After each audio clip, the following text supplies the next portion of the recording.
गुरुर्ब्रह्मा गुरुर्विष्णू गुरुर्देवो महेश्वरः गुरुः साक्षात् परब्रह्म तस्मै श्री गुरवे नमः.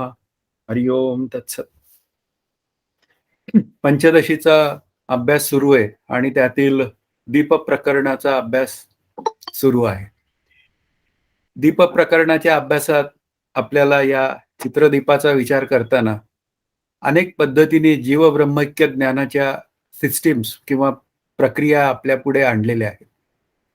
प्रक्रिया जेव्हा अभ्यास करायची वेळ येते तेव्हा मात्र शास्त्र एक प्रक्रिया मांडून मोकळं होतं, पण त्या प्रक्रियांचा जेव्हा माझ्या आयुष्याशी किंवा माझ्या बुद्धीशी संबंध लावायचा विचार येतो किंवा मला त्यातून काय पद्धतीने विचारधारा माझ्या अंतःकरणात निर्माण केली पाहिजे किंवा माझं वर्तन त्यानुसार म्हणजे कर्मोपासनेचं वर्तन हे काय पद्धतीने असलं पाहिजे, अशा पद्धतीने हे सगळे विचार पुढे येत असतात.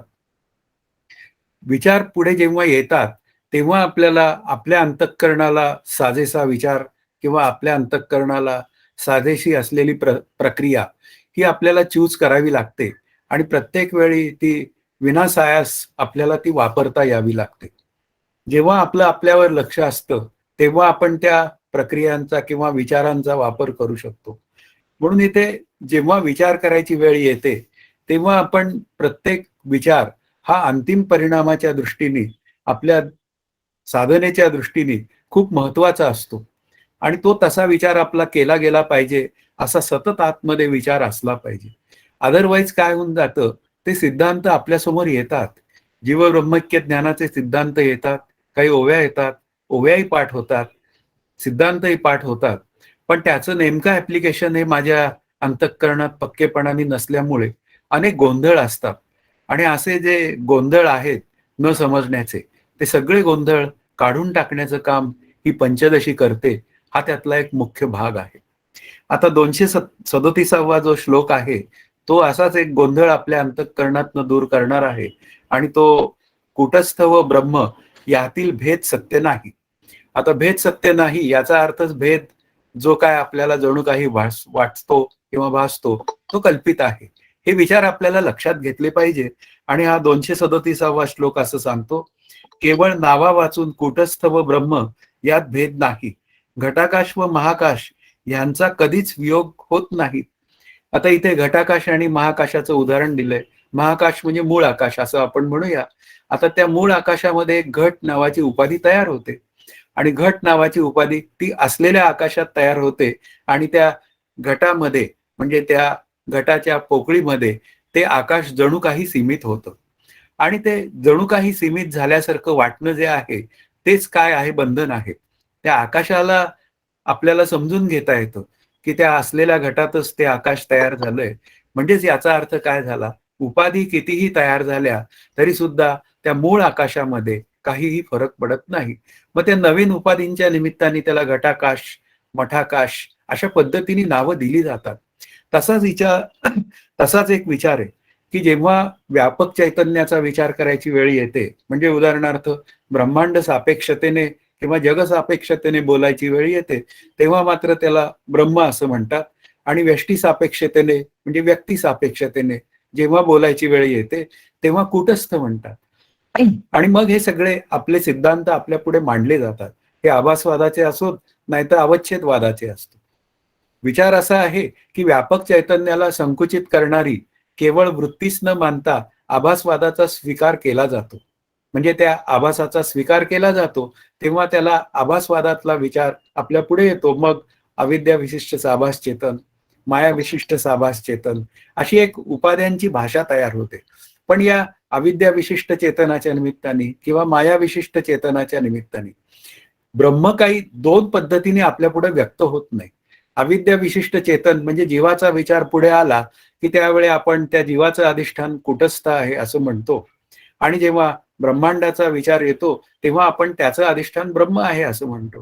म्हणजे ते व्यापक ब्रह्म जणू काही या कुटस्थ रूपाने संकुचित झालं असं बोलावं लागतं आणि जणू काही शब्दाचा अर्थ कल्पित रूपाने. कारण आपल्याला एक प्रक्रिया पुढे आपल्या आलेली असते ना, की अध्यस्त अधिष्ठानाची प्रक्रिया असेल किंवा श्री ज्ञानदेव म्हणतात तसं, परतोनी पाठमोरे ठाके, आपण या आपण पै देखे, देखत खेव ओळखे ते तत्व मी. मुख्य विचार जो आहे की या कूटस्थाचं आणि ब्रह्माचं जे मुख्य समानाधिकरण किंवा मुख्य ऐक्य, अधिकरण शब्दाचा अर्थ ऐक्य, म्हणजे मुख्य ऐक्य जर सिद्ध करायचं असेल तर कुटस्थ रूप असलेला जो जीव आहे कशामुळे बंधनात पडला, तो स्वतःला कर्ता समजायला लागला, देह समजायला लागला आणि अशा पद्धतीने तो बंधनात पडला. मग आता ते बंधन जे आहे ते दूर केलं की तिथे त्याला जो प्रथमतः अनुभव येतो तो मी कुटस्थ रूप आत्मा आहे अशा पद्धतीने येतो. आणि त्यानंतर मग तोच विचार जेव्हा व्यापक होतो, कारण ब्रह्मस्वरूपाचा अनुभव आला पाहिजे, जीव ब्रह्मैक्य ज्ञान अशी भाषा बोललेली आहे. मग याचा अर्थ तो जो अनुभव आलेला आहे, मी कुटस्थ आहे या रूपाने, आनंदाबाबती आभासाच्या 7 अवस्थेतला विचार तो आहे, तेव्हा मात्र आपल्याला त्या कुटस्थ रूप अनुभवाचं रूपांतरण या ब्रह्मानुभवात व्हायला पाहिजे, म्हणजे व्यापकात व्हायला पाहिजे. म्हणजेच भरला गणदाट हरी दिसे, रिता ठाव या रागवे विण नाही, अशा पद्धतीने आपल्या पुढे हे अभ्यासाच्या प्रक्रिया आपल्या पुढे येतात. किंवा अध्यस्थाची निवृत्ती अधिष्ठानमय असते, अशा पद्धतीने ते विचार येतात. म्हणून एकच ब्रह्मस्वरूप जे व्यापक चैतन्य आहे ते मात्र ब्रह्म आणि कुटस्थ या नावाने जरी आपल्या पुढे आलं तरी सुद्धा त्या तत्वाच्या एकरूपतेमध्ये काहीही फरक पडत नाही. ही केवळ एक बसवून दिलेली सिस्टीम आहे. मग use the system, know the system, use the system, get the result, हे माझ्या श्रीगुरूंचं म्हणणं आहे. And forget the system, don't throw it. बऱ्याच वेळा लोकांच्या मनात येतं की ती सिस्टीम थ्रो करायची का, थ्रो नाही करायची, पुढच्या लोकांसाठी आहे ना त्या सिस्टीमचा उपयोग. मग ती सिस्टीम सांगावी सगळ्यांना आणि सांगून पुन्हा आपली सिस्टीम बळकट होते, हाही एक त्यात अनुभव आहेच ना. अशा पद्धतीने आपल्याला लक्षात ठेवायचंय की उपाधी काय आहे, मिथ्या आहे, आणि या मिथ्या उपाधीच्या निमित्ताने हे आकाश, घटाकाश, मठाकाशच्या निमित्ताने विचार केला तर जणू काही सीमित होतं. तसंच हे व्यापक चैतन्य या उपाधींच्या निमित्ताने जणू काही आपल्याला संकुचित झाल्यासारखं वाटतं, पण मुळामध्ये 2 चैतन्य नसून एकच चैतन्य आहे. चैतन्य एकमेव अद्वितीय आहे आणि ते माझं स्वरूप आहे, असा विचार या 237व्या श्लोकाचा आहे. 238वा श्लोक असंच सांगतोय पुढे, भेद मिथ्या आहे, अभेद सत्य आहे. सृष्टी निर्माण होण्यापूर्वी अद्वैत असते असे श्रवण श्रुतीने सांगितले केले आहे. आजही तेच आहे, तसेच ते मोक्षानुभवातही असणार आहे. असे असले तरी ही माया उगीच सर्वांना भ्रम निर्माण करते. आता मायेचा एक स्वभाव आहे, भ्रम निर्माण करणं हा मायेचा स्वभाव आहे. पण मूळ विचार काय आहे की सृष्टी निर्माण होण्यापूर्वी हे ब्रह्मच होते, अशी जेव्हा भाषा बोलली जाते तेव्हा सदैव सौम्य इदम अग्र असी असा विचार मांडतात आपल्या पुढे. कारण या जगाची आपल्याला एक उत्पत्ती समजावून सांगावी लागते. वास्तवात जग झालेलं नाही हा वेदांत विचार आहे, पण तो काही केला मला पटत नाही. मग पटत नाही तेव्हा मग हे मायावाद, अशा पद्धतीने आभासवाद असे पुढे येतात. आणि ते मग काय सांगतात की सृष्टीची उत्पत्ती जेव्हा आपल्याला सांगायची करायची वेळ येते तेव्हा मात्र काय आहे, फार पूर्वीपासून ते ब्रह्म नावाचं तत्व आहे आहे आणि आहे असा विचार आपल्या पुढे मांडला जातो. आणि मांडला जातो तेव्हा आपल्याला हा जो विचार आहे हा आपल्याला श्रद्धेने स्वीकारावा लागतो की सृष्टीपूर्वी ब्रह्म होते, म्हणजे या सृष्टीच्या अपेक्षेने केलेली भाषा आहे होतेची, वास्तवात ब्रह्म आहे आहे आणि आहे. मग याचा अर्थ दुसरे काहीच नव्हते, दुसरे काहीच नव्हते याचा अर्थच तेवढेच होते, असे विचार आपल्या पुढे करावे लागतात. मग आता हा भेद कसा निर्माण झाला? मग मीच म्हणालो हे जग मला भासतंय, दिसतंय, कळतंय. मग तेव्हा ते म्हणायला लागतात ज्या अर्थी तुला जग दिसतंय, भासतंय, कळतंय त्या अर्थी माया नावाचं तत्व स्वीकारावं लागेल. आणि माया नावाचं तत्व स्वीकारलं की मग काय आहे, ज्याच्या दृष्टीने भेद सत्य आहे त्याच्या दृष्टीने या जगाची जी काय उत्पत्ती वगैरे आहे ती सत्य वाटते आणि त्यात त्याचं जीवन सुखात किंवा दुःखात वाहून जातं. पण त्यामध्ये काही अशी संत मंडळी असतात आणि ती संत मंडळी ही अनुभवानी संपन्न असतात, आत्मानुभवानी संपन्न असतात आणि त्यांच्या दृष्टीने हा जो भेद आहे तो उपाधिकृत असतो आणि मात्र वास्तवात मात्र अभेद असतो. हा विचार आपल्याला समजून घेतला पाहिजे की वास्तवात अभेद आहे आणि कल्पितात मात्र भेद आहे. आणि त्या कल्पित भेदामध्ये हे सगळे व्यवहार करून सुद्धा माझा आकर्तेपणा मोडण्याची कुठेही व्यवस्था नसते. म्हणून अभ्यासच जर केव्हा करायची वेळ येते तेव्हा मात्र आपल्याला अभ्यास अत्यंत पद्धतशीर करावा लागतो.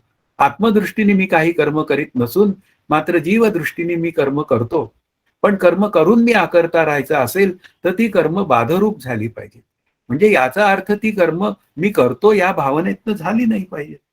आणि मग ती या करतो मी या भावनेतनं नाही झाली, म्हणजे अहंकारातनं नाही झाली, तर मग हे जीव-जीवात वाटणारे भेद, ईश्वर जीवात वाटणारे भेद किंवा देहतादात्म्य, कर्तृत्व, भोक्तृत्व हे सगळे विचार माझ्या अंतःकरणातनं दूर होतात. पण ते करण्यासाठी मला विचारपूर्वक साधना करावी लागते. आणि ते साधनेचा विचार जो आहे ना, तो समजूनच घ्यावा लागेल. वास्तवात अद्वैत सगळं असताना हे जेव्हा भेद तयार होतात, तेव्हा कुठेतरी द्वैत सत्यत्व बुद्धी माझ्या अंतःकरणात आहे. त्याशिवाय हे भेद मला सत्य वाटण्याचं काही कारणच नाहीये. असे सगळे विचार आपल्याला कळाले, तर त्या भेदातनं मुक्त होण्यासाठी मी माझी साधना करू शकतो. मग साधना केल्याशिवाय भेदमुक्त होणार आहे काय? आता मी करता आहे, हा जेव्हा माझ्या अंतःकरणात विचार येतो, तेव्हा वास्तवात मी करता आहे काय? असे विचार मला समजावून घ्यावे लागतात. आता जीवरूपाने मी करता असून आत्मरूपाने मी अकर्ता आहे. आणि आत्मा हे माझं खरं स्वरूप आहे. म्हणजेच मी अकर्ता असताना मी जेव्हा कर्तृत्वाचा भ्रम तयार करतो, तेव्हा माझं कौतुक व्हावं अशी अपेक्षाच असते. आणि ज्यावेळी अपेक्षा असते, त्यावेळी अपेक्षेचं सुख असतं आणि अपेक्षाप्रमाणे मला कोणी माझं कौतुक केलं, तर मी सुखात जातो आणि अपेक्षेपेक्षा वेगळं काहीतरी माझ्याविषयी बोललं, की मी दुःखी होतो. अशा पद्धतीने विचार पुढे येतात. आणि वास्तवात मी काय आहे? सुखाचा ठेवा आहे. म्हणजे ही सगळी जी काय बोलणी आहेत 238व्या श्लोकात ती केवळ उपाधी भेदामुळे या जगाचा विचार पुढे येतो. त्यामुळे भेद कसा आहे? तो भेद मिथ्या आहे. कारण का? वास्तवात जग झालेलंच नाही. अभ्यास करताना बोललं जातं, अगदी ठासून बोललं जातं शास्त्र विचारामध्ये, की या जगाचा त्रैकालिक अत्यंताभाव आहे. पण जेव्हा या जगाचा असा शब्द जेव्हा बोलला जातो, तेव्हा जग नावाचं तत्व गृहीत धरलं जातं. मग त्रैकालिक अत्यंताभाव झाला की मग अभ्यास कोणी कोणाचा करायचा? ते वेदांत शास्त्र कसं काय समजावून घ्यायचं? कारण तेही भेदातलं आहे. पण तरी सुद्धा ते संवादी भेदातलं आहे. विसंवादी भेद दूर करतं. अशा पद्धतीने जर आपण विचार केला, म्हणजे पुन्हा जगत, पुन्हा सत सतासत विलक्षण, अनिर्वचनीय मिथ्या ठरवलं, की आपल्या अभ्यासाचा मार्ग मोकळा होतो, तयार होतो. आणि त्याच अभ्यासातनं अज्ञानाची निवृत्ती होते आणि मला माझ्या खऱ्या आनंदाचा ठेवा मी आहे हे सहज कळून जातं. हा 239वा जो श्लोक आहे, तो असं सांगतो, जे असे सांगतात तेही अविद्येने भ्रमिष्ट झालेले दिसतात. मग असे असेल तर तत्वज्ञानाचा काय उपयोग? उत्तर, पूर्वीसारखे ते भ्रमिष्ट नसतात.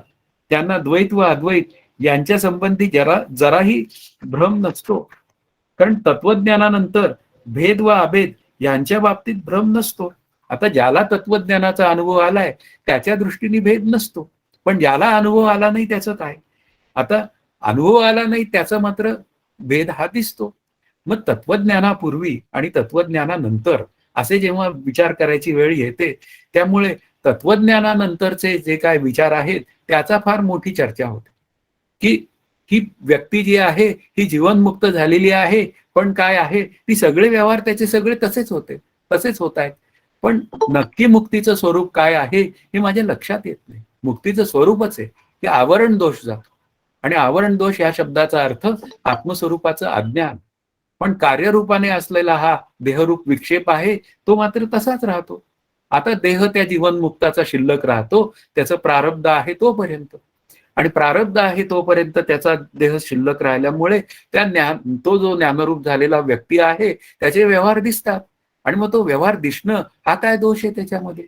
प्रश्न हा आहे की इथे जो विचार आपल्या पुढे मांडायचा आहे या पंचदशीकारांना, तो व्यवहारावरनं तुम्ही त्याला ठरवू नका की हा बद्ध आहे किंवा हा ज्ञानरूप झालेला. ते दोघही जण, ते बद्ध आणि ज्ञानरूप झालेली मंडळी, बद्ध आणि ज्ञानरूप असलेली मंडळी व्यवहार करताना दिसतात. पण बद्ध व्यक्ती जी असते ती व्यवहाराच्या निमित्ताने सुखी दुःखी होते आणि ती बंधनात सापडते. ती जग सत्य समजून व्यवहार करते.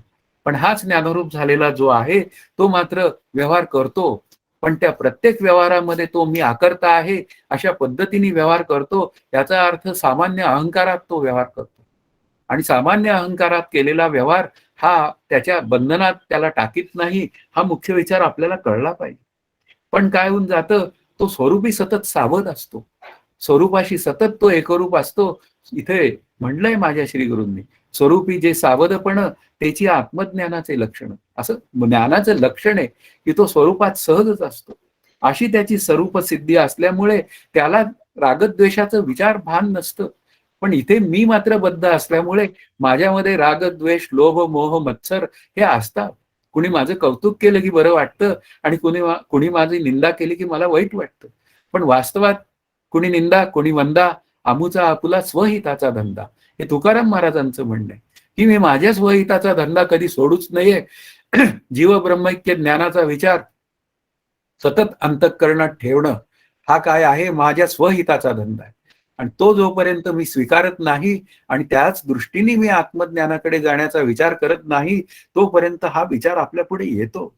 म्हणून इथे ही सगळी जी लक्षणं आहेत ज्ञानरूप झालेल्याची ती पाहावीत आणि ती पाहून त्याचा विचार आपल्या अंतःकरणामध्ये पक्का ठेवून द्यावा, कुठेतरी एका मेंदूच्या कोपऱ्यात ठेवून द्यावा.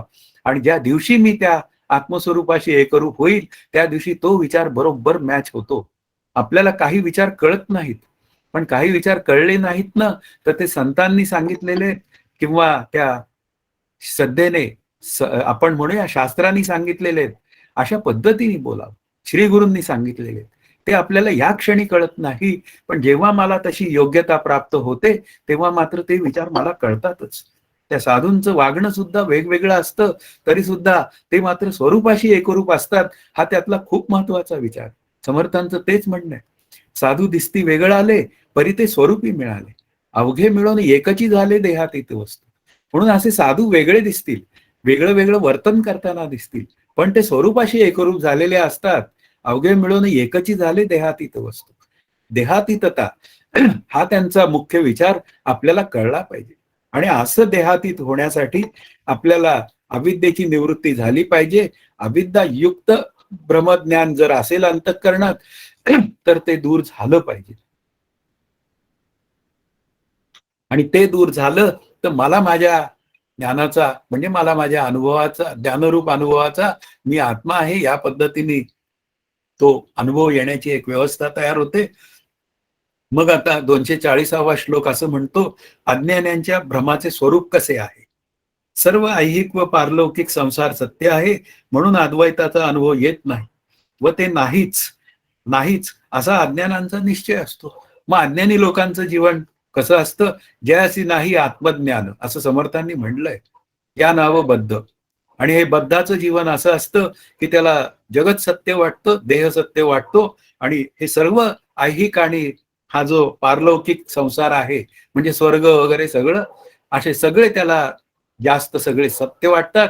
आणि त्या निमित्ताने तो ह्या जगामध्ये सत्यत्वाने व्यवहार करतो, सुखी दुःखी होतो. आणि सगळ्या ज्या काही उपासना केल्या तर त्या केवळ सकाम असतात आणि त्या केवळ स्वर्ग प्राप्तीच्या किंवा पुण्य प्राप्तीच्या इच्छेने असतात. आणि त्याचं वर्णन सुद्धा श्री ज्ञानदेवांनी केलंय की पुण्यात्मके पापे स्वर्गात जायचे, म्हणजे ते पुण्यात्मक पाप आहे. स्वर्गात जाण्याची इच्छा ठेवून केलेलं जे सकाम पुण्य आहे ते केवळ त्या स्वर्गातलं अकाउंट पुण्याचं संपलं की पुन्हा या पृथ्वी तलावर आणून सोडतं. त्याचा उपयोग काय. पापात्मके पापे नरकात जायचे, म्हणजे पापच केलेलं आहे तर तो नरकात जाणार, ह्यात काय वाद आहे. पण जेणे माते पाविजे ते शुद्ध पुण्य, की ज्याचं माझं आणि जीवाचं म्हणजे ब्रह्मस्वरूपाचं हे ऐक्य जिथे प्रस्थापित होतं ते शुद्ध पुण्य आहे आणि ते मला करायचं आहे. पण ते या अज्ञानांना जमत नाही. हा त्यातला मुख्य विचार आहे. म्हणून इथे ज्या अद्वैताचा त्या अज्ञानांना अनुभव येत नाही त्याचं कारण आपल्याला शोधलं पाहिजे. मला का आनंदाचा अनुभव येत नाही खऱ्या अर्थाने दृढ अपरोक्षत्वानी, त्याचं कारणच आहे की मला जग सत्य वाटतं, जगातले व्यवहार सत्य वाटतात, त्याप्रमाणे ते सत्यत्व बुद्धी ठेवून मी ते सगळं व्यवहार करतो. मग ते म्हणतात येरू प्रपंच ते विज्ञान तेथ सत्यत्व बुद्धी हे अज्ञान. म्हणजे या प्रपंचाचं जे ज्ञान आहे ते कसं आहे, सत्यत्व बुद्धीचं जर असेल तर ते अज्ञानाचं ज्ञान आहे असं ज्ञानेश्वर माऊली म्हणते. मग हे जर मला लक्षात आलं तर यातून सुटण्याची धडपड मला करता येऊ शकते. आणि ते जर का धडपड करायची जर का आपल्याला संधी मिळाली, कोणा श्री गुरूंचा आपल्यावर उपकार झाला तर ती संधी मोठी ब्राईट होते. आणि ती संधी ब्राईट झाली की आपण फक्त आपलं कर्तव्य करत राहू की बस मला अभ्यास करायचा आहे. आणि तो अभ्यास करता करता एक दिवस ज्याची क्षणी मोक्ष झाला, ज्याची क्षणी अनुग्रह झाला त्याची क्षणी मोक्ष झाला, मध्ये फक्त साधनेची गॅप आहे तेवढी भरून काढावी. आणि ती भरून काढण्याचं काम आपण स्वतःलाच करावं लागतं. हा मोठा मुख्य विचार आहे. आता पुढचा जो 241वा श्लोक आहे तो सांगतो ज्ञानांच्या ज्ञानाचं स्वरूप, की त्यांच्या ज्ञानाचं स्वरूप कसं असतं. ज्ञानांचा निश्चय याहून पूर्णपणे निराळा असतो असे नीट लक्षात येते. माणसाच्या स्वतःच्या निश्चयामुळेच त्याचे मी बद्ध व मी मुक्त असे ठरते. आधीच्या श्लोकातला जो विचार आहे तो बद्धाचा विचार आहे आणि आता मी मुक्ताचा विचार करायचा आहे. बद्ध ते मुक्तपणाचा विचार हा आपल्या साधनेच्या प्रक्रियेचा भाग आहे. म्हणून इथे काय आहे, निश्चय. आता ज्ञानांचा निश्चय त्या बद्धाच्या निश्चयापेक्षा वेगळा असतो. म्हणजे नक्की काय असतं?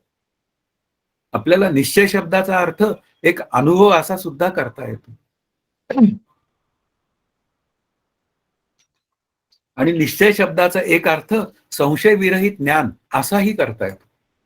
आपल्याला आपल्या अभ्यासाचा जेव्हा विचार करायची वेळ येते तेव्हा त्या ज्ञानरूप झालेल्या व्यक्तीचा हा संसार अध्यस्त आहे असा त्याचा विचार पक्का झालेला असतो आणि तो जो संसार देहादी प्रपंच आहे तो अध्यस्त आहे म्हणजे याचा अर्थ तो भ्रमात भासणारा आहे, तो सत्य नाही. कारण सत्य कसं असतं, जे आहे आहे आहे या स्वरूपात जेव्हा असतं तेव्हा त्याच्या सत्यतेचा विचार आहे. पण जेव्हा त्या आभासाचा विचार पुढे येतो की हे संसार जगत देहादी प्रपंच हा आभासिक आहे म्हणजे भ्रमरूप आहे, तेव्हा मात्र काय होऊन जातं, तो अध्यस्त ठरतो आणि अध्यस्ताची निवृत्ती नेहमी अधिष्ठानमय असते. म्हणजे ज्या ज्या वेळी मी स्वतः विचार करत जातो की तो अध्यस्त रूप असलेला सर्प त्याची निवृत्ती झाली तर ती दोरी रूप म्हणजे दोरी चैतन्य रूप असते, दोरी रूप ही चैतन्य रूप असते हा विचार आहे. म्हणून इथे ज्ञानाचा विचार जो आहे ना तो संशय विरहित विचार असतो. समर्थांनी सुद्धा मांडताना लक्षात घ्या, पहिल्या समासात लिहिलंय मुख्य भक्तीचा निश्चयो मुख्य ज्ञानाचा निश्चयो.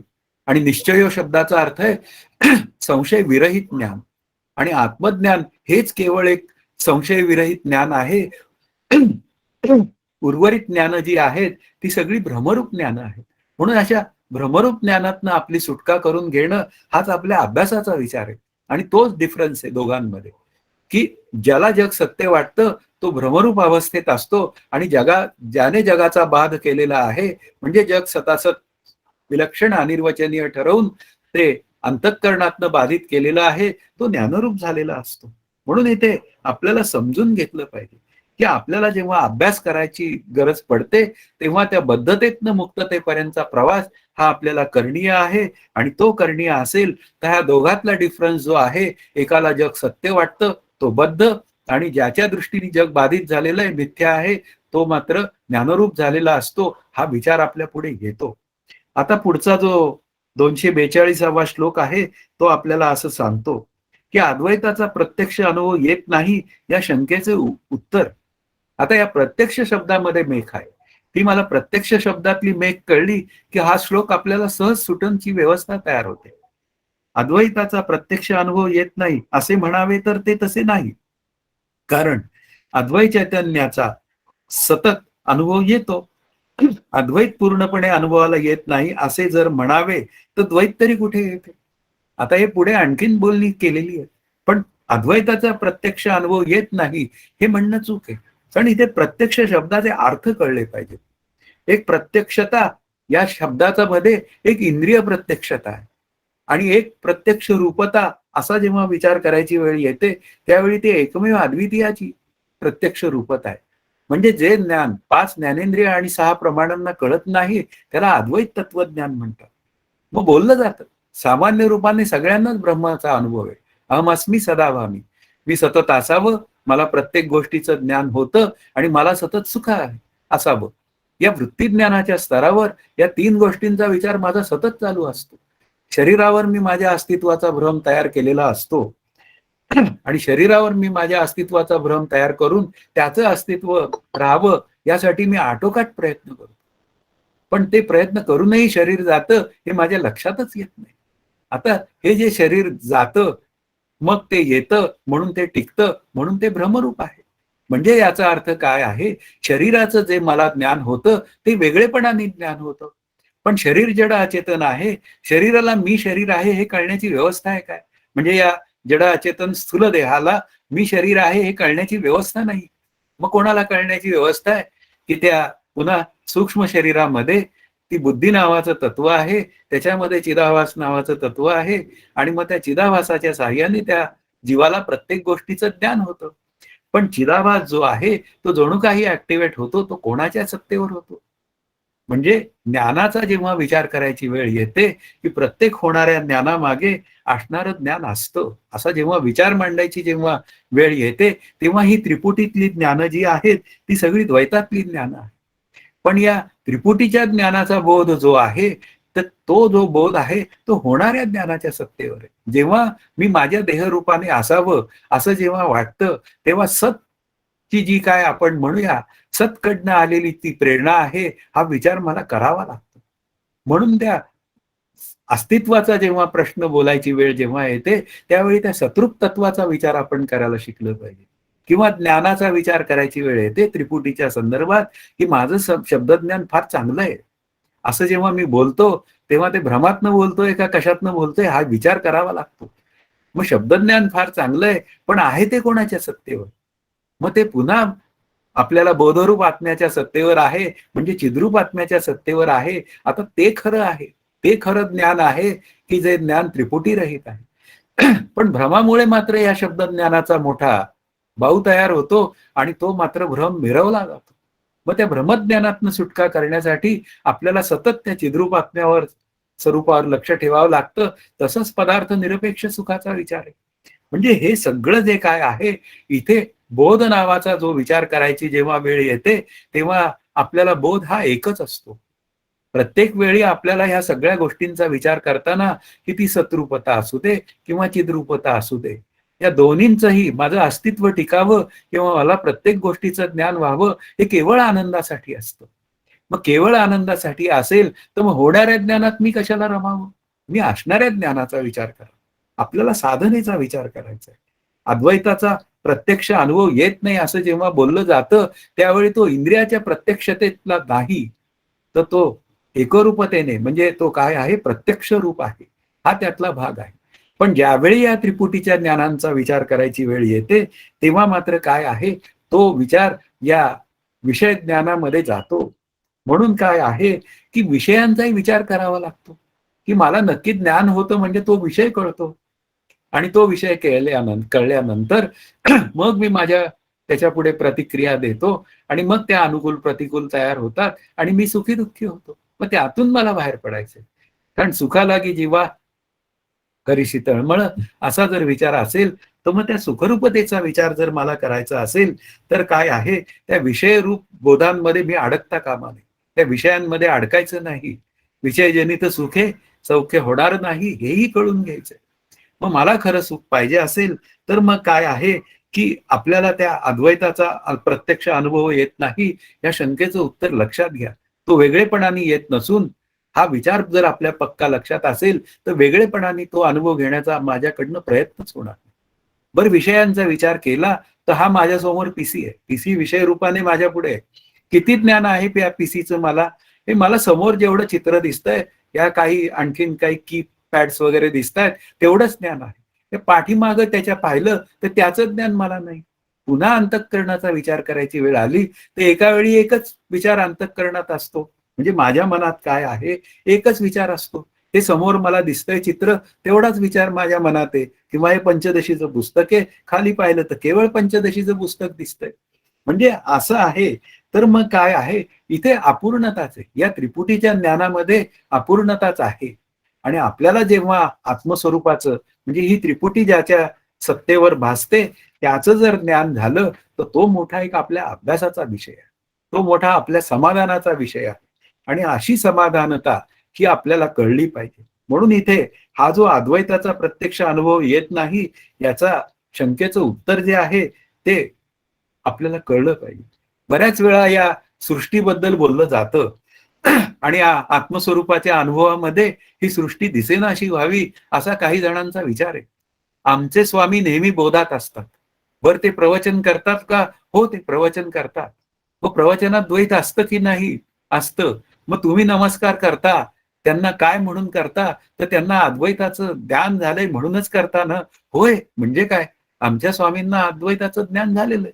म्हणजे याचा काय आहे, ही सृष्टी हा आपल्या अभ्यासाचा विषयच नाहीये खरं पाहायला गेलं तर. आपल्या अभ्यासाचा विषय काय आहे? मला माझ्या स्वरूपाशी एकरूप व्हायचंय. जीवब्रह्मैक्य ज्ञान हा माझ्या अभ्यासाचा विषय आहे. त्यासाठी मला हा नाईलाजाने ही सृष्टी सत्यत्व बुद्धी माझ्या अंतःकरणात असल्यामुळे नाईलाजाने ती सृष्टी मिथ्या ठरवून मला अभ्यास करावा लागतो. वास्तवात मी आनंदरूप आनंदाचा ठेवा असताना हे मला कळत नाही म्हणून मला अभ्यास करायला लागतो. मला ते कळलं तर काय अडचण आहे? म्हणून येथे न कळणारा विचार जो आहे तो बाजूला करण्यासाठी आपल्याला हा अभ्यास करावा लागतो. एकमेव अद्वितीयत्व हे सहजच सिद्ध आहे. मग आता ती अपूर्णता सारखीच कशी? ती ज्ञानांच्या बाबतीत आणि अज्ञानाच्या बाबतीत सारखीच कशी? ही भाषा हा 243वा श्लोक बोलतो. अद्वैताचे व द्वैताचेही अपूर्ण ज्ञान होत असल्याने दोन्ही प्रत्यक्षतेच्या दृष्टीने सारखीच आहे. त्यामुळे द्वैताच्या जोडीने अद्वैत सिद्ध होण्यास काही हरकत नाही. आता काय असतं काही वेळा मग तोंड बंद करण्यासाठी उत्तर द्यावी लागतात. अद्वैतात तर बोलण्याची सोय नाहीये. इंद्रिया नेणता भोगीजे, बोला आधी झोंबीचे, प्रमेयसी. म्हणजे याचा अर्थ तो इंद्रियांच्या ज्ञानाचा विषय नाही, तो वाचेच्या ज्ञानाचा विषय नाही. यतो वाचो निवर्तन्ते. ते शब्द सांडून बैसला, तो मौनी म्हणावा भला. म्हणजे अद्वैतात बोलण्याची सोय नाही. मग आता ही प्रत्यक्षता आणि प्रत्यक्ष रूपता कशी? पुन्हा प्रत्यक्ष रूपता म्हणजे आत्मस्वरूपाच्या म्हणजे एकमेव अद्वितीयाची विचारधारा आहे आणि प्रत्यक्षता जी आहे ती इंद्रियांची प्रत्यक्षता आहे. म्हणून इथे ही जी द्वैतांची शंका आहे, द्वैत मताची शंका आहे, तर त्याला आता उत्तर दिलंच पाहिजे. मग आता उत्तर द्यायचं असेल तर द्वैती मतांच्या शंकेला दिलेले हे एक उत्तर आहे. मग आता उत्तर आहे तर मग आता अशा पद्धतीने मग तोंड बंद करायची उत्तरं द्यावी लागतात. की विचारसागरमध्ये सुद्धा असाच विचार केलेला आहे. की ते म्हणतात सत्य वस्तू ज्ञानजन्य संस्कारामुळेच आपल्याला भ्रम होतो. आता सत्य सर्पाचा जर का मला अनुभव असेल तर काय आहे मला भ्रम होण्याची व्यवस्था आहे असं पूर्वपक्षीचं म्हणणं आहे. पण त्याला उत्तर देताना विचारसागरचे संत निश्चलदासजी किंवा साखरे महाराज म्हणाले की सत्य सर्पच आपल्याला भ्रमरूप संस्कार निर्माण करून देतो असं नाही. तर त्यांनी तात्पुरतं एक तडजोड स्वीकारली आणि उत्तर दिलं की सजातीय वस्तू ज्ञानजन्य संस्कारच त्या भ्रमाला कारण आहे. म्हणजे अशा पद्धतीने हे तोंड बंद करणारं उत्तर दिलं. मग सजातीय वस्तू शब्दाचा त्यांनी विचार मांडताना चित्रात जर साप पाहिलेला असेल हा घोणस साप असतो मग आता काय आहे हा चावला तर माणूस टिकतच नाही. पण शेवटी जेव्हा अभ्यास पूर्ण करायची वेळ आली तेव्हा म्हणाले मिथ्या वस्तू ज्ञानजन्य संस्कार. अशा पद्धतीने हळूहळू ते आपल्याला आपल्या ज्ञानरूपतेकडे घेऊन जातात संत शास्त्र. पण काय असतं काही वेळा मग जसा प्रश्न तसं उत्तर द्यावं लागतं. मग शंकराचार्य सुद्धा रागावून म्हणतात बाढम, मूर्ख म्हणतात. अशा पद्धतीने पूर्व पक्षाला किती वेळा शंकर महाराज म्हणजे शंकराचार्य मूर्ख म्हणाले याची गणतीच नाहीये. पण काय आहे पूर्व पक्षी ते पूर्व पक्षी, आपण उत्तर पक्षी आहोत हा त्यातला विचार आहे. आता पुढे अद्वैत सिद्धांतावर काही आक्षेप आहेत. तो हा 244वा श्लोक आहे. शंका, ज्यात द्वैत नाही ते अद्वैत, मग द्वैताचे ज्ञान होत असताना अद्वैत कसे असेल? उत्तर, चैतन्याची जाणीव ह्या द्वैताला विरोधी नाही म्हणून ह्या दोन्ही जाणीवा सारख्या नाही. आता ज्यात द्वैत नाही ते अद्वैत. आता सरळ सरळ आहे. मग द्वैताचे ज्ञान असताना अद्वैत कसे? पुन्हा बाधाचा विचार आपण मांडला की अहो एका बाजूला तुम्ही म्हणतात की आत्मस्वरूपाची ऐक्यता प्राप्त झालेली आहे आणि तो पुन्हा व्यवहार करतो म्हणजे तो द्वैत ज्ञानात आहे. पण तिथे विचार करावा लागतो ना की तो द्वैत सत्यत्व ज्ञानात आहे का द्वैत मिथ्यात्व ज्ञानात आहे. पण तो विचार करण्याची क्षमता नसते या लोकांमध्ये. म्हणून काय आहे की मग द्वैताचे ज्ञान होताना अद्वैत कसे असेल हा प्रश्न त्यांना येतोच. पण लक्षात घ्या की जी चैतन्याची जाणीव आहे ती पुन्हा ज्ञानाला आणि अज्ञानाला दोघांनाही विरोध करत नाही. म्हणजे त्या आत्मस्वरूपाच्या सत्तेवर सामान्य रूपाने विचार केला तर त्या आत्मस्वरूपाच्या सत्तेवर ज्ञातताही सिद्ध होते म्हणजे ज्ञानरूपताही सिद्ध होते आणि अज्ञानताही सिद्ध होते. आता पण ही ज्ञातता आणि अज्ञातता आहे ती वृत्तीच्या स्तरावरची आहे. हा विचार करावा लागतो आपल्याला की आपण जेव्हा म्हणतो हा पदार्थ मला कळतो हे ज्ञान आहे आणि हा पदार्थ मला कळत नाही तेव्हा कुठे असतो, हे आपल्याला समजलं. आणि जर का समजलं तर मग गोंधळ असतात. असे गोंधळ आपल्याला आपल्या अंतःकरणातनं काढून टाकावे लागतात. आणि जोपर्यंत ते मी काढून टाकत नाही तोपर्यंत मात्र काय आहे, या दोन्ही जाणीवा सारख्या नाहीत हे कळत नाही. की एक मिथ्या ज्ञानातनं आत्मस्वरूपाचं ज्ञान होऊन झालेली एक जाणीव आहे आणि एक त्यानंतर केला गेलेला व्यवहार आहे आणि एक द्वैत सत्यत्व बुद्धीतनं केला गेलेला व्यवहार आहे. पण या दोन्ही व्यवहारांमध्ये कमालीचा जमीन आसमानाचा फरक असतो. आता पुन्हा एक शंका आलेली आहे की ज्या द्वैताचे भान नाही ते अद्वैत, जेथे द्वैताचे भान नसते तेथे अद्वैताचे ज्ञान कसे होईल? म्हणून दोन्ही ज्ञाने सारखी नाहीत.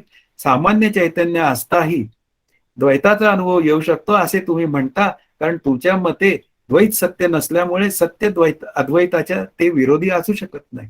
आता उत्तर दिलंय असे नाही. आता असे नाही म्हणून, कारण आत्मभान हेच अद्वैताचे ज्ञान आहे, हे असे म्हणणे बरोबर नाही. कारण आत्मभान जे आहे ते सामान्य रूपाने आत्मभान असतं. लक्षात घ्या, जेव्हा आपण होणारा व्यवहार आहे, होणाऱ्या व्यवहाराला जर आपण असणाऱ्या ज्ञानाचा विचार करून व्यवहार करत असेल, म्हणजे उदाहरणार्थ आपण एका बरोबर एक व्यवहार करतोय, बोलण्याचा व्यवहार चालू आहे. पण बोलण्याचा व्यवहार चालू असताना आपल्या बाजूनी अभ्यास करणारा जो साधक आहे, साधकाच्या बाजूनी जर त्या समोरची व्यक्ती जी आहे ती हरिरूप आहे, हरिरूप आहे अशा पद्धतीने त्या समोरच्या व्यक्तीबरोबर राहून तो जो काय व्यावहारिक सत्तेतला व्यवहार आहे तो केला तर काय झाला, तर तो व्यवहार जो आहे तो आनंदाच्या भानात व्यवहार केला गेलेला आहे, तो आत्मभानात व्यवहार केला गेलेला आहे. हा त्यातला भाग आहे. पण तिथे आत्मभान सामान्य आहे आणि व्यवहाराचा विशेष तिथं आहे. पण ते जे मूळचं आत्मभान आहे ते मात्र या व्यवहार करणाऱ्याच्या आड येत नाही. की आपण म्हणतो की प्रत्येक सृष्टीत विठ्ठल भरलेला आहे आणि प्रत्येक व्यक्तीत तो विठ्ठल रूपाने तो आपल्या पुढे व्यक्त होतो. मग प्रत्येक व्यक्तीचं रूप जर का विठ्ठलाचं आपल्या समोर येत असेल आणि त्या प्रत्येक व्यक्तीमध्ये विठ्ठल पाहून मी त्याच्याबरोबर व्यवहार करत असेल, तर तो व्यवहार आत्मभानात झालेला नसावा काय? आत्मभानात झालेला व्यवहार आहे. पण तरी सुद्धा त्या आत्मभानाचा भाव असताना सुद्धा त्या द्वैतातला व्यवहार होऊ शकतो. पण त्या व्यवहाराचा आपल्या अंतःकरणात लेप लागत नाही.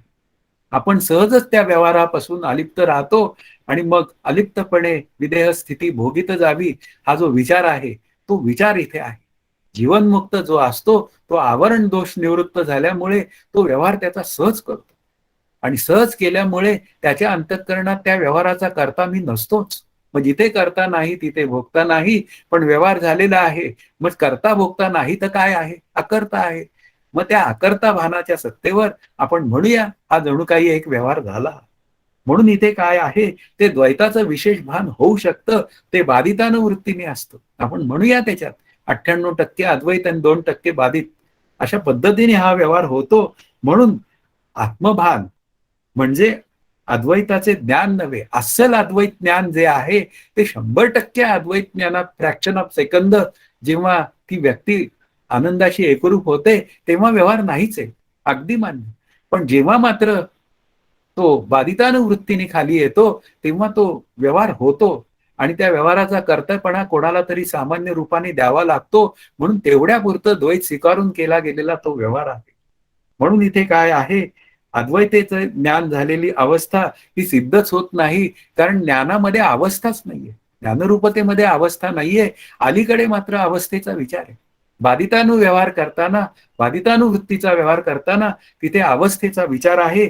पण जीवब्रह्मैक्य ज्याचं झालेलं आहे तो अस्सल आनंदाच्या क्षणी मात्र कुठेही व्यवहार नाही. मग इथे काय आहे, द्वैतात अवस्था आहेत, अद्वैतात अवस्था नाही.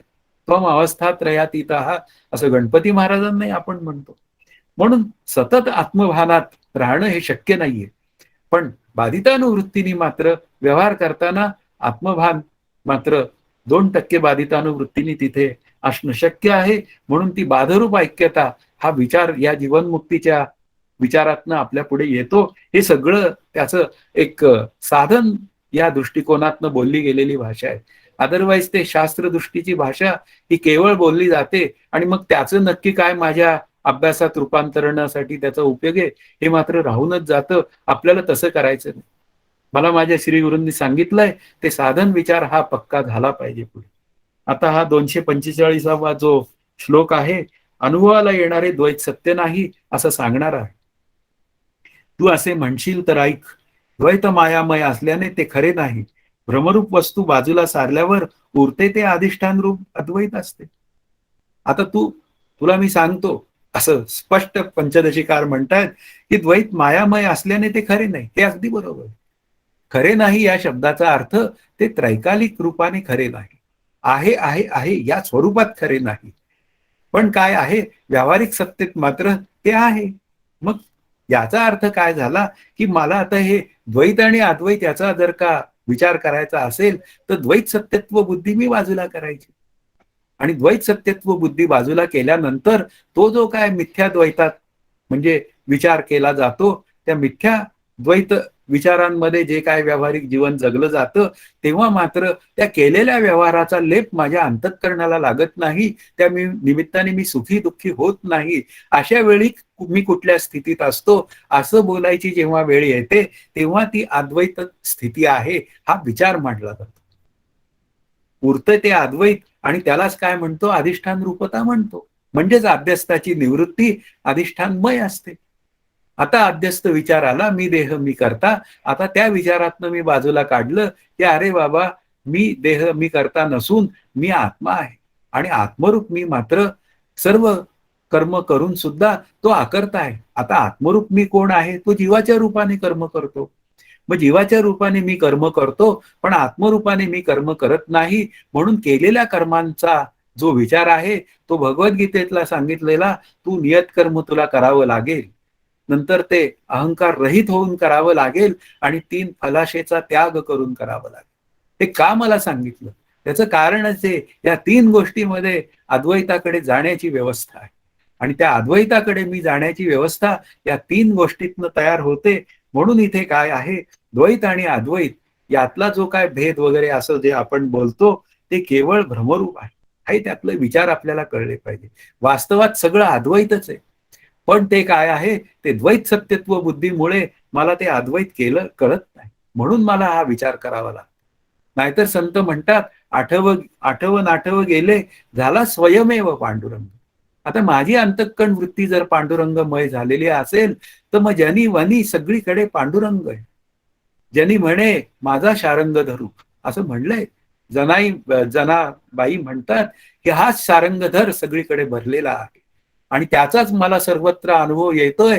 तो दळताना पिठातही तो आहे, त्या जात्यातही तो आहे, सगळीकडे तो आहे, असा त्यांचा अनुभव. आणि माझा अनुभव द्वैतातला आहे. आता काय करायचं, त्याला त्याला बाजूला केला पाहिजे. बाजूला करायचा याचा अर्थ विचाराने विचाराने आपण ती सृष्टी मिथ्या ठरवायची आणि एक दिवस मला सुद्धा तसं भान होण्याची व्यवस्था आहे. म्हणून इथे काय आहे, जे काय आहे ते सगळं अद्वैतच आहे. आणि अद्वैत असेल तर मग काय आहे, पुन्हा आणखीन एक विचार आहे, गेले व्हावा व्हाव, पुन्हा आत्मा निर्वाळला निर्विकार. म्हणजे आत्मा निर्विकार निराकार आहे आणि ते माझं स्वरूप आहे. म्हणून माझ्या ठिकाणी एकही विकार नाही. मग आता काय आले, गेले भावा भाव. भाव आणि अभाव, भाव शब्दाचा अर्थ अस्तित्व आणि त्याच्या प्रतियोगी भावात येतो नास्तित्व. पण अस्तित्व नास्तित्वाचा विचारच काय आहे? अहो सगळं आहे ते अस्तित्वच आहे, ते स्वरूपाचंच अस्तित्व आहे. पण शरीराचं अस्तित्व मात्र हे कल्पित भासित असल्यामुळे ते येतं आणि जातं. शरीर म्हणलं की आलं कल्पित अस्तित्वाचा विचार. ते जे येतं ते जातं, पण जे येतही नाही आणि जातही नाही ते माझं स्वरूप आहे. हे जर का आपल्याला लक्षात आलं तर मग दुजे खंडे तरी पुढचा विचार तिथे येणार आहे की अद्वैत कसे उरते. आता कसे उरते ते सांगतायत. हा 246व्या श्लोकाचा विचार आहे.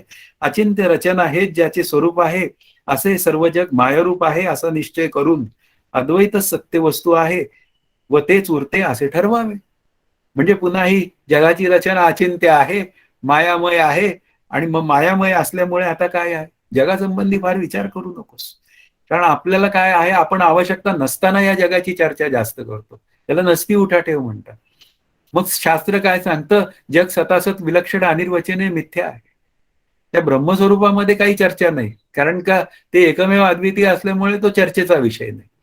मग चर्चेचे विषय काय आहे, जग आणि जगातले पदार्थ, जगातल्या व्यक्ती, जगाची परिस्थिती. आजकालची परिस्थिती कशी आहे, अत्यंत बिकट आहे. पण ते बिकट आहे म्हणून काही सुटणार आहे का? मी माझ्या परिस्थितीचा विचार करावा.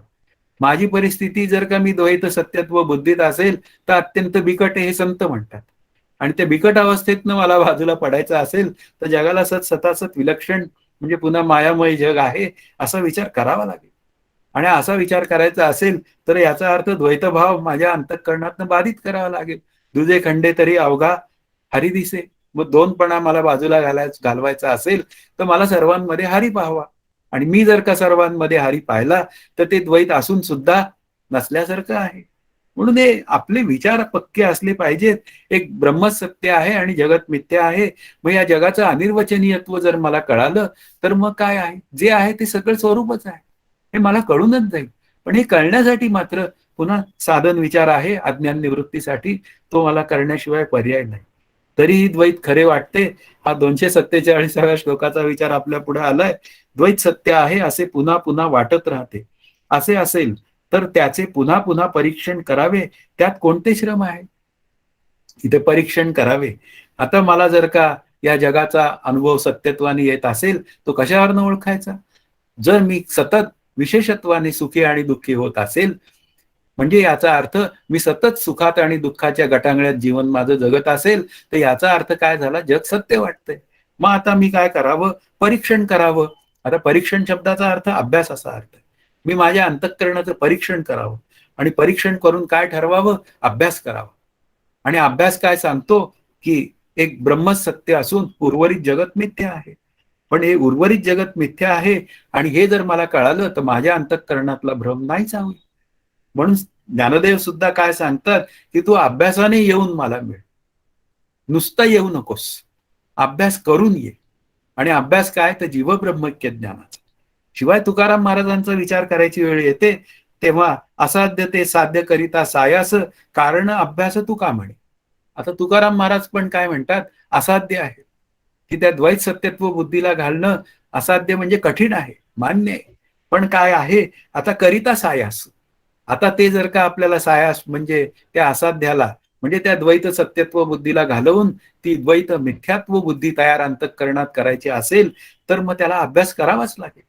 आणि असा अभ्यास मी करायला गेलो तर मग काय आहे, माझ्या अंतःकरणातले द्वैत संस्कार जे आहेत ते मला हळूहळू पुसावे लागतील.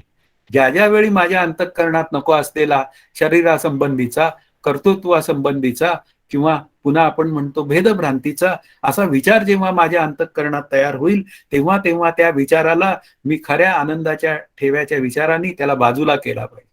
त्याला अप्रोप्रिएट विचार मी केला पाहिजे. शरीर सत्यत्व असेल तर सांगायला पाहिजे, उदय तू सत्यत्वाचा विचार करतोय, आज हे शरीर आहे उद्या कदाचित नसेल. आणि का तर याला पुन्हा तुझ्या समोर गेलेली माणसं ही तुझ्या समोर आहेत. ती शरीराने जाऊ शकतात पण नरदेह मोठे गवाड, परंतु पाहिजे जाड विवेक रचना.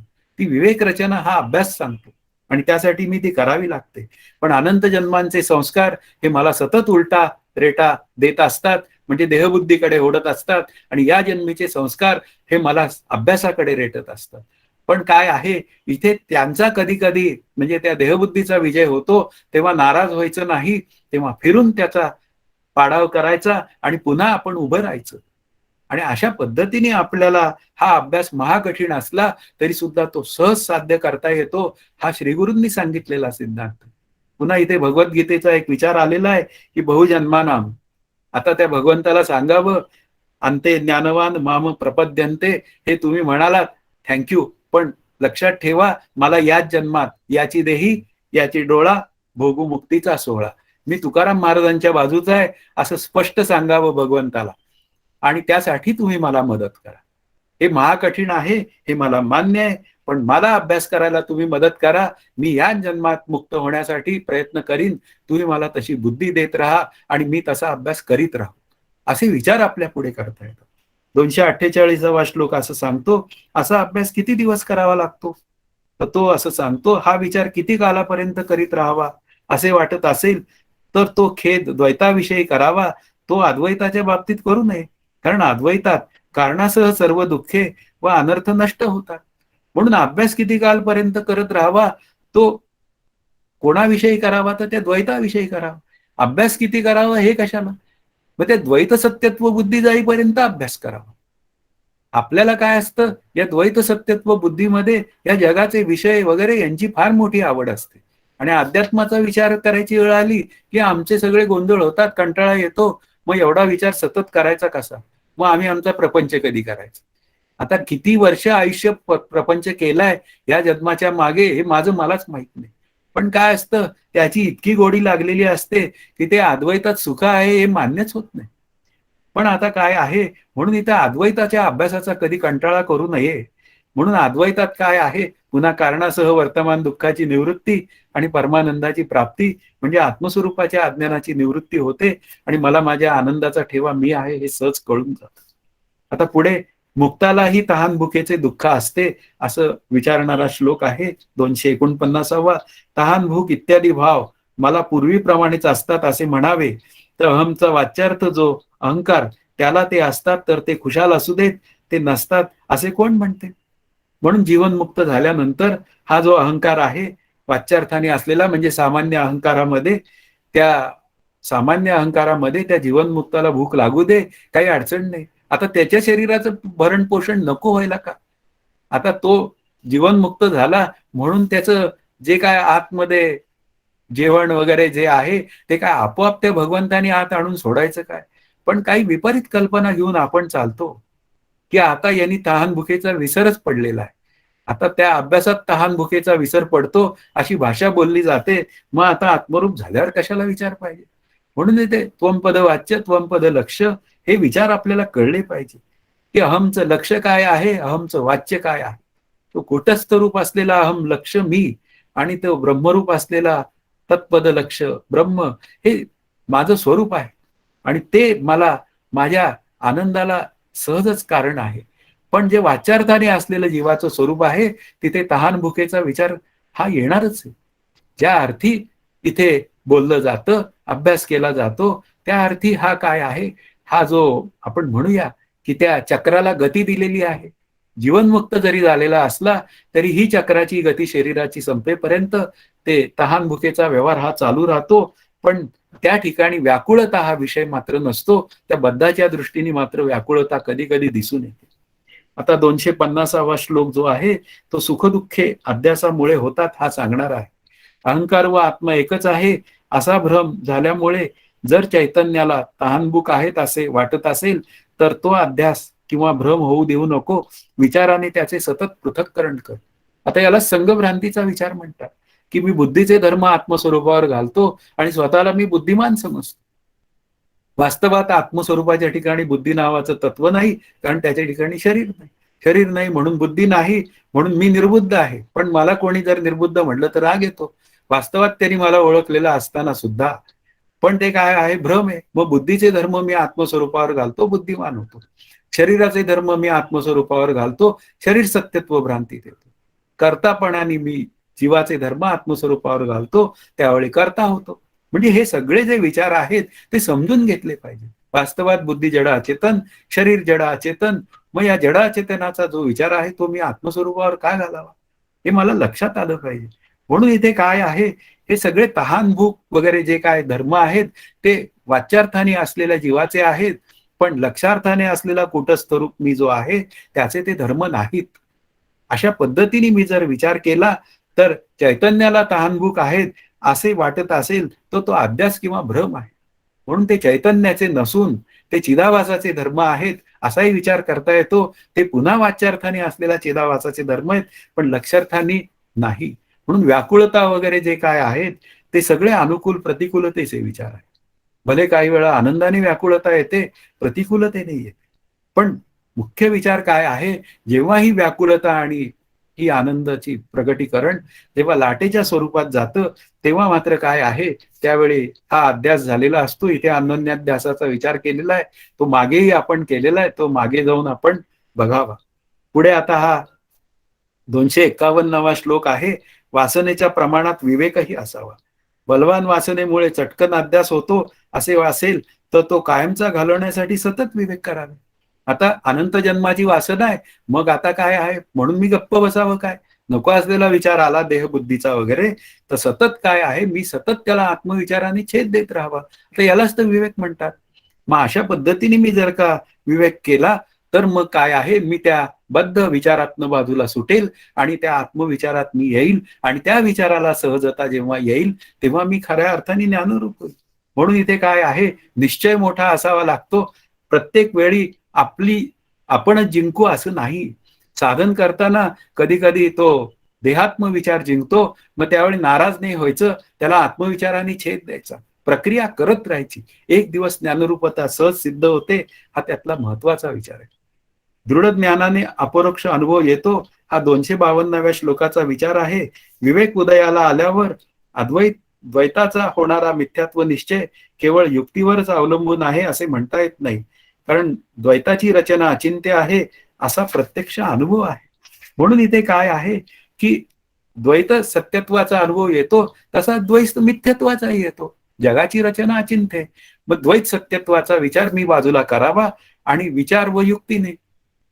आता युक्ती शब्दाचा अर्थ उदाहरण असाही आहे आणि विचार असाही आहे. मग अशा पद्धतीने मी सतत माझ्या बुद्धीला पटवत जावं, या अद्वैत वेदांताचा विचार पटवत जावा आणि पटवता पटवता एक दिवस त्या मिथ्यात्व विचाराने माझ्या अज्ञानाची निवृत्ती होईल. म्हणून इथे विवेक वैराग्य यांचे अंतिम परिणाम शोधावेत, ते करावेत आणि त्या नको असलेल्या पदार्थांवर सत्यत्व बुद्धी, व्यक्तींवर असलेली सत्यत्व बुद्धी काढून टाकावी आणि माझ्या खऱ्या आनंदात मी रममाण व्हावं. पुढे हा 253वा श्लोक असं सांगतोय, आत्मा ही जगताप्रमाणे अचिंत्य आहे. जर चैतन्य ही अचिंत्य रचनेचे आहे असे म्हणाल तर ते असू दे. चैतन्य नित्य असल्याने त्याची रचना सहज समजण्यासारखी आहे असे आम्ही म्हणत नाही. आता ते अचिंत्य आहे, कारण मुख्य विचार काय आहे, ही अचिंत्यता समजून घ्यावी लागेल. आता ब्रह्माची अचिंत्यता एकमेव अद्वितीय असल्यामुळे त्याचं चिंतन करता येत नाही. पण हे जे जग आहे ते अचिंत्य कसं आहे की ते सतसत विलक्षण असल्यामुळे ते अचिंत्य आहे. म्हणजे ते त्यातला जो विचार आहे की एखादी व्यक्ती किंवा पदार्थ हा कसा बिहेव होईल हे सांगता येत नाही. 99% तो बरोबर होतो. गव्हाला गहू लागेलच, गव्हाच्या झाडाला गहूच येईल. पण एखाद्या वेळी ज्वारी लागली तर काय करायचं, कारण प्रत्येक नियमाला अपवाद असतो. अशा पद्धतीने ते विचार आहेत. मायेतले जे विचार आहेत ते अचिंत्य असतात. पण इथे काय आहे, दोघांच्या अचिंत्यपणामध्ये फरक आहे. म्हणजे आपल्याला माया नावाचं तत्व अचिंत्य आहे, कारण ते अघटित घटना पटीयसी या पद्धतीने आहे. पण ब्रह्माची जी अचिंत्यता जी आहे ती बुद्धीला त्याचं ज्ञान होणार नाही या पद्धतीने आहे. की बुद्धीला ते जाणता येत नाही. हा, बुद्धीला नेणता म्हणजे ते बुद्धीनी न जाणता ते आत्मस्वरूप मला कळून घ्यावं लागतं. आता मला त्याचा तो ओवीचा विचार मांडता येत नाही. म्हणून इथे काय आहे की जे अस्तित्व रूप असलेलं जे ब्रह्मतत्व आहे ते एकमेव अद्वितीयामुळे अचिंत्य आहे आणि हे जे काय माया तत्व आहे ते सतसत विलक्षण पद्धतीने अनित्य आहे, हा विचार आपल्या पुढे येतो. आजच्या अभ्यासातला शेवटचा विचार करूया आणि थांबूया. चैतन्याचे नित्यत्व, चैतन्य पूर्वी नाही असा अनुभव कोणीही घेतलेला नाही, म्हणून ते नित्य आहे. पण द्वैत पूर्वी नसल्याचा चेतन जीवाला अनुभव येतो. आता चैतन्यपूर्वी नाही असा कोणी अनुभव घेतलेला नाही हे जरी मान्य असलं तरी सुद्धा आहेची भाषा आहे ना. नाही म्हणून आपलं वाक्य पूर्ण झालंय का, की चैतन्यपूर्वी नाही असा अनुभव कोणीही घेतलेला नाही आहे.